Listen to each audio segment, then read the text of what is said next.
dia. Só tenho uma pergunta, que já vinha de nota, mas que da minha vez de Espanha, ano passado, numa aula, alguém disse, um professor, que se os políticos pudessem estudar filosofia, ou se os jornalistas pudessem também estudar filosofia, o seu discurso seria diferente.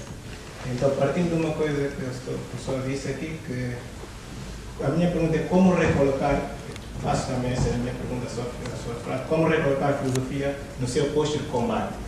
Com a forma como hoje a gente lida com a filosofia, por isso tem medo da filosofia, é visto como algo que vem destabilizar a estrutura que já a sociedade tem montado. Como recolocar a filosofia neste posto de combate? Esse lado, Dr. Ricardo. Não, por uma razão muito simples, porque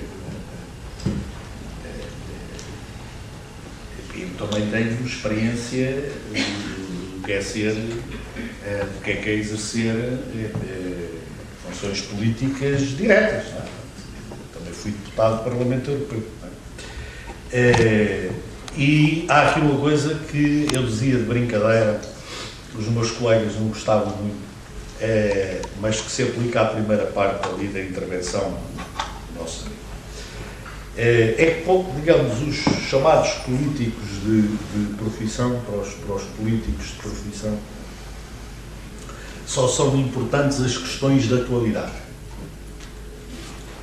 E se calhar para os filósofos qualquer boa questão tem atualidade. E eu não digo isto como uma vontade, digo isto como isso é o que marca a diferença.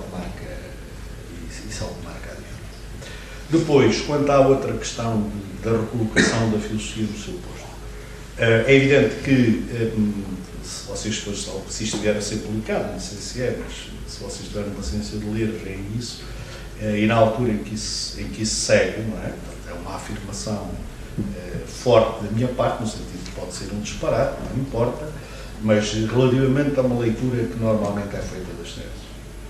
Porque as pessoas imaginam que com as teses sobre o Feuerbach ou que com as questões do materialismo que a filosofia vai ao ar e desapareceu. E eu penso que isso não faz sentido. Agora, o que acontece é que, de facto, a filosofia é recolocada naquilo que, do meu ponto de vista, é o seu posto, não é? E que não é exatamente o outro em que ela muitas vezes funciona. E reparem que, nesse sentido, digamos que o problema é quando se confunde a crítica prática com a crítica teórica. Não é? Mas a teoria pode não deixar de ser crítica. É teórica. Portanto, aí há um posto que também é um posto de combate. Digamos, não chega, não se basta. Durante muito tempo isso também serviu aos intelectuais e aos filósofos, e até aos filósofos intelectuais de esquerda, e até alguns que se eram marxistas, para, enfim, tranquilizarem a sua consciência e lavarem, digamos, as suas operações de dedicação social. Tudo bem, não é? Agora, da mesma maneira como eu digo isso, também digo que não se perca, quer dizer, não se perca a ideia de que para transformar é preciso pensar. O que não significa que primeiro a gente tenha que pensar e pensou tudo, e depois é que vai transformar. Reparem que é sempre a questão do rei da falta de dialética no lidar com estas coisas.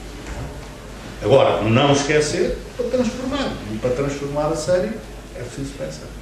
O que não significa que todas as transformações sejam pensadas. Isto depois é tudo muito complicado. Mas que é preciso pensar.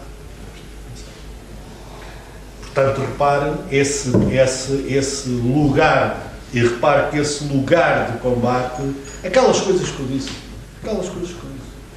crítica, a procura da fundamentação, procurar o estabelecimento dos problemas, coisa muito mais importante do que à primeira vista parece. Nós estamos sempre convencidos que as respostas é que contam.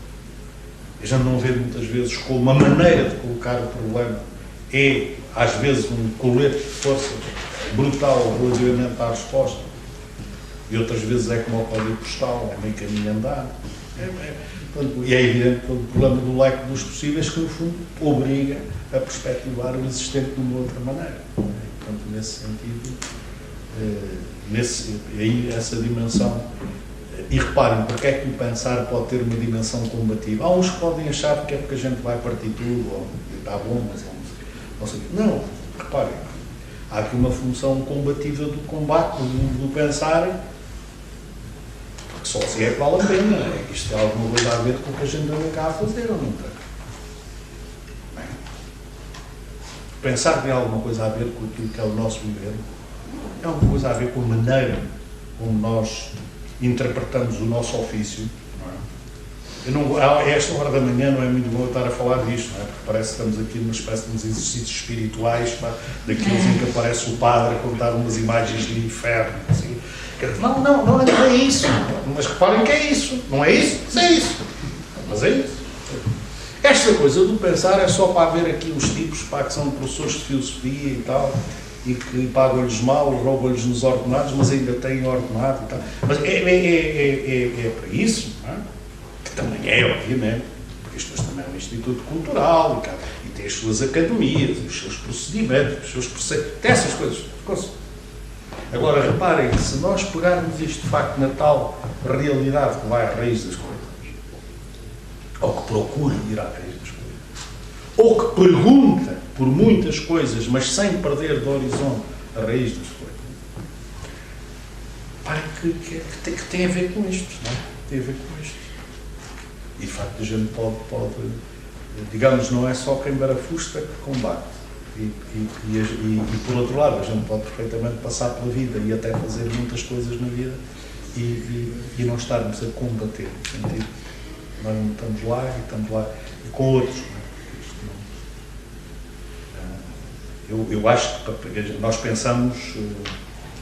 pensamos sozinhos, mas o pensar não é um exercício solitário. E é que está. A diferença tem. Digamos que há uma dimensão, exceto alguns atos que são possíveis, e são possíveis. Eu também participo no pensar, não, mas noutras coisas sim. Portanto, só há alguns atos de criação coletiva, não é? Mas a atividade criadora tem de facto um momento que é um momento de solidão, mas nunca é solitário. Isso é para mim é bom, não é? É bom, e a gente às vezes não atende muito, mas é assim.